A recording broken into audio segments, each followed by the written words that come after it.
YouTube channel dentist with camera. आज का जो हमारा टॉपिक है वो है विजडम टूथ यानी अकल दाढ़।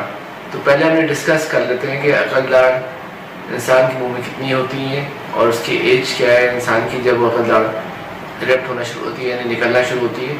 और उसके अलावा ये भी डिस्कस करेंगे कि अकल दाढ़ में कौन कौन सी कॉम्प्लिकेशंस हो जाती हैं और हमें अकल दाढ़ क्यों निकलवानी पड़ती है। तो ये सारी चीज़ें हैं जो आज हम डिस्कस करेंगे। तो सबसे पहले हम ये डिस्कस कर लेते हैं कि इंसान के मुंह में अकल दाढ़ें कितनी होती हैं।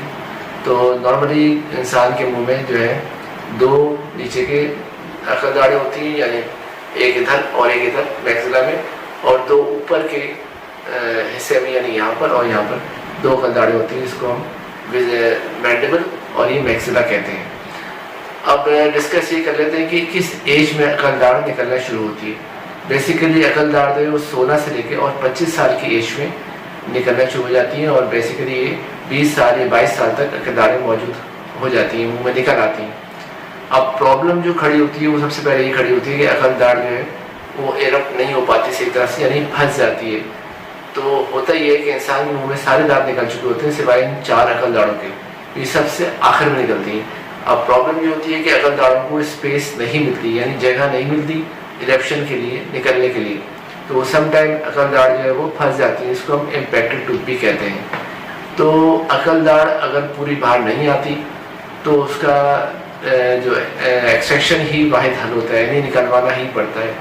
सम टाइम ये होता है कि अकल दाढ़ बाहर आ जाती है और उसके ऊपर एक फ्लैप आया, जैसे पिक्चर में आप देख रहे हैं कि एक फ्लैप आ जाता है, मसूड़े एक्सेस पड़ जाता है उस दाढ़ के ऊपर और वो फिर पेन होता रहता है। यानी जब इंसान कोई चीज़ खाता है तो दाढ़ और मसूड़े के बीच में गैप होता है, उसमें खाना फंस जाता है और खाना और जो फूड पार्टिकल्स हैं वो सड़ते हैं तो वहाँ इन्फेक्शन होता है, मसूड़ा सूजता है और फिर शदीद पेन होता है। एक तो ये कॉज होता है अकल दाढ़ निकलवाने का, क्योंकि जो ऊपर फ्लैप उसके आ जाता है उसको डेंटिस्ट के पास अगर आप जाके दिखाएं और डेंटिस्ट उस फ्लैप को रिमूव भी कर देता है, लेकिन होता ये है कि वो 3 से 4 महीने बाद या 2 महीने बाद वो फ्लैप दोबारा बन जाता है, तो वो प्रॉब्लम करता रहता है।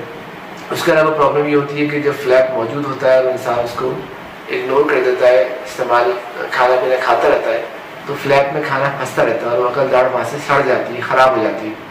तो उस कॉज में भी हमें अकल दाढ़ को निकलवाना पड़ता है। अच्छा, इसके अलावा अकल दाढ़ के लिए हमें बेसिकली अगर पेशेंट आता है और वो कहता है कि मुझे प्रॉब्लम हो रही है, अकल दाढ़ में दर्द हो रहा है, तो फिर हम उसको एक एक्सरे कराते हैं, इसको ओपीजी एक्सरे कहते हैं। इस पिक्चर में देख रहे हैं ये ओपीजी एक्सरे कराता है। ओपीजी एक्सरे कराने के बाद हमें मालूम जाता है कि अकल दाढ़ की पोजीशन क्या है, कौन सी अकल दाढ़ पेशेंट को तंग कर रही है और हमें इसको निकलवाना चाहिए या नहीं निकलवाना चाहिए। तो एक्सरे कराने के बाद आइडिया होता है कि अकल दाढ़ की पोजीशन क्या है। समटाइम इम्पैक्टेड टूथ यानी फंसी हुई अकल दाढ़ उसको कहते हैं, वो मौजूद होती है। एक्सरे के अंदर शो हो जाता है कि अकल दाढ़ टेढ़ी फंसी हुई।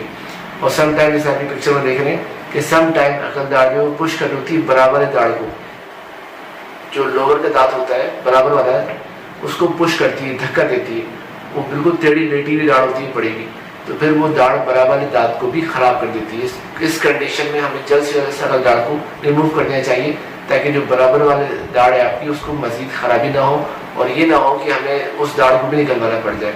अगर पेशेंट इस कंडीशन को छोड़ देता है यानी वो अकल दाढ़ जिसको पुश करी बराबर दांत को वो नहीं निकलवाता, फिर अल्टीमेटली ये होता है कि वो विजडम टूथ तो निकालना ही पड़ता है अकल दाढ़, लेकिन साथ में बराबर वाली दाढ़ भी निकलवानी पड़ती है। जैसे आप ये एक्सरे में देख रहे हैं कि अकल दाढ़ ने बराबर दाढ़ को पुश किया है और उसकी वजह से उसकी रूट ख़राब हो गई और फिर हमें बराबर की दाढ़ भी निकलवानी पड़ी। तो हम उम्मीद होगी कि आज का टॉपिक आपको पसंद आएगा। इंशाल्लाह नेक्स्ट टाइम किसी और टॉपिक के साथ फिर हाजिर होंगे। जब तक के लिए अल्लाह हाफ़िज़।